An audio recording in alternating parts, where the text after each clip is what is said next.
民主党籍的美国前总统奥巴马伫纽泽西教维吉尼亚州为民主党的候选人徛台，伊个公开批评讲，美国伫总统川普的领导，逐工拢亲像在过万圣节，真嚣狂。伊是呼吁选民测试投票的时，都要捍卫国家甲价值观。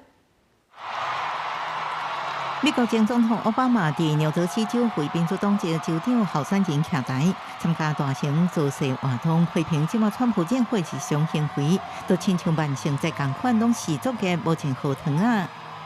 It's hard to know where to start because every day this White House offers up a fresh batch of lawlessness and carelessness and mean-spiritedness.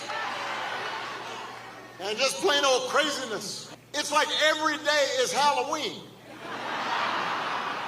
Except it's all tricks and no treats. 伫维吉尼亚州徛台时阵，奥巴马讲到政府无顶当，国会无作为，佮警告选民，干那投票才因互声音被听到。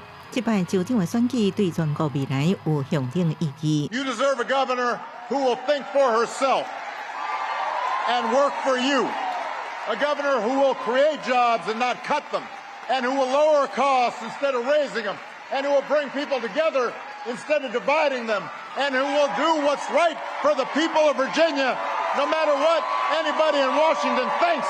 You deserve a governor like Abigail Spanberger. 美国要伫测试举行3项关键选举，包含州长选举、国会补选、甲地方议会选举。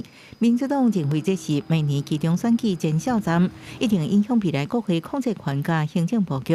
分析指出，川普政府过去一年管理混乱，政策起起倒倒，加速民主党镇压动员动机。相信民调显示，维吉尼亚州可能换民主党做主，纽约市也是民主党候选人领先，纽泽西州是动向还未清楚。公司新闻陈伟珍报道。